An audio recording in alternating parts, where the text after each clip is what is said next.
তাহলে দেখো, আজ আমরা নবম দশম শ্রেণীর রসায়ন বইয়ের নবম অধ্যায়ের একটি বিক্রিয়া আলোচনা করব। বিক্রিয়াটি হচ্ছে ধাতব হাইড্রোক্সাইডের সাথে ধাতব অক্সাইডের সাথে অ্যাসিডের বিক্রিয়া। এই যে ৮ নম্বর বিক্রিয়াটি, তাই না? ধাতব অক্সাইডের সাথে অ্যাসিডের বিক্রিয়া। ধাতব অক্সাইড হিসেবে আমরা কী নিলাম? Calcium oxide. ধাতব অক্সাইডটা কি? Calcium oxide. এখানে আমরা সোডিয়াম অক্সাইড নিতে পারি, তাহলে ক্যালসিয়াম অক্সাইড অন্য কোনো ধাতু নিতে পারি, ঠিক আছে? এখানে আমরা নিলাম ক্যালসিয়াম অক্সাইড। ক্যালসিয়াম অক্সাইড বাস্তবে কি? ক্যালসিয়াম অক্সাইড মানে হচ্ছে চুন। ক্যালসিয়াম অক্সাইড প্লাস লঘু অ্যাসিড। অ্যাসিড বলতে এখানে আমরা নিলাম HCl, এখানে H2SO4 নিতে পারি। তাহলে ধাতব অক্সাইডের সাথে লঘু অ্যাসিডের বিক্রিয়ায় কী উৎপন্ন হবে? Calcium chloride plus H2O। তাহলে আমরা বিক্রিয়াটি প্র্যাকটিক্যালি দেখি, ঠিক আছে? তাহলে আজকের বিক্রিয়া হচ্ছে ধাতব অক্সাইডের সাথে লঘু অ্যাসিডের বিক্রিয়া, ঠিক আছে? ওকে, তাহলে দেখো আমাদের এখানে ধাতব অক্সাইড বলতে এই বাটিতে দেখো কী আছে? Calcium oxide. ক্যালসিয়াম অক্সাইড, ঠিক আছে না? এটা হচ্ছে চুন। তারপরে আমরা কিনে নিলাম HCl, হাইড্রোক্লোরিক অ্যাসিড, ঠিক আছে? এই বোতলে আছে হাইড্রোক্লোরিক অ্যাসিড, ঠিক আছে? তারপরে আমাদের কাছে কী আছে? Test tube. তাহলে আমরা টেস্ট টিউবে প্রথমে চুন নেব, চুন বা ক্যালসিয়াম অক্সাইড, এটা হচ্ছে ক্যালসিয়াম অক্সাইড। ক্যালসিয়াম অক্সাইড নিয়ে তারপরে এটার সাথে আস্তে আস্তে ফোটায় ফোটায় কী মিশাবো? HCl, হাইড্রোক্লোরিক অ্যাসিড, ঠিক আছে? হাইড্রোক্লোরিক অ্যাসিডটাকে আমরা বিকারে নিয়ে নিলাম। তারপরে বিকার থেকে আমরা টেস্ট টিউবে ধীরে ধীরে যোগ করব, ঠিক আছে?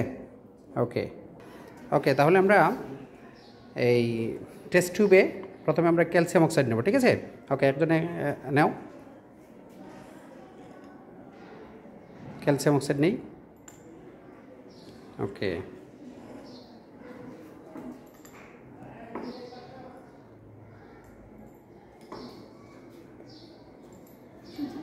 ক্যালসিয়াম অক্সাইড নিচ্ছে, হ্যাঁ? আর একটু নেই। ওকে, আর নিতে হবে না। হ্যাঁ, তাহলে ক্যালসিয়াম অক্সাইডের সাথে আমরা HCl, হাইড্রোক্লোরিক অ্যাসিড যোগ করবো, ঠিক আছে না? তাহলে হাইড্রোক্লোরিক অ্যাসিড ফোটায় ফোটায় যোগ করো। হ্যাঁ, একটু সরে দাঁড়ায়, এখানে তো কার্বন ডাইঅক্সাইড উৎপন্ন হবে, ঠিক আছে না? হ্যাঁ, ফোটায় ফোটায়। ওকে, আরও 2 ফোটা দাও, 1 ফোঁটা করে। ওকে, ড্রপার দিয়ে HCl যোগ করবো। হ্যাঁ, আর একটা দাও, ফোটায় দাও, ফোটায় কয়েক ফোঁটা। ওকে, এই যে দেখো বুদবুদ হচ্ছে, কার্বন ডাইঅক্সাইড উৎপন্ন হচ্ছে না? এই যে ধোঁয়াটা উৎপন্ন হচ্ছে। তারপরে হ্যাঁ, এগুলো অ্যাসিডের সাথে বিক্রিয়া করে নিচে যেটা জমা হবে, আরও দাও।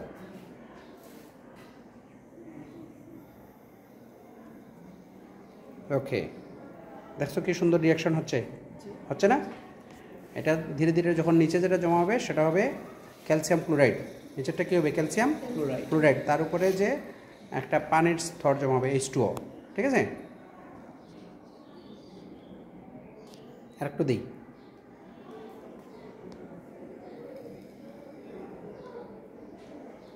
ওকে, আর একটু দিই।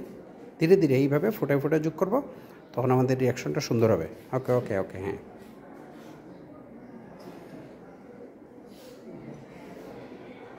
ধোঁয়া যেন নাক দিয়ে না ঢুকে, সেজন্য আমাদের সাবধান থাকতে হবে, ঠিক আছে?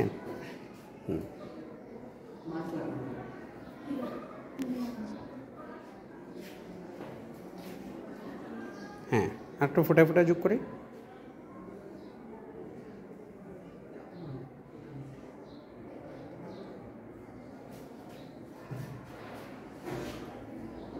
ওকে, এ হচ্ছে ক্যালসিয়াম অক্সাইড এবং HCl এর বিক্রিয়া, বুঝতে পারছি? তাহলে এই বিক্রিয়াগুলো আমরা এইভাবে প্র্যাকটিক্যালি করলে আমাদের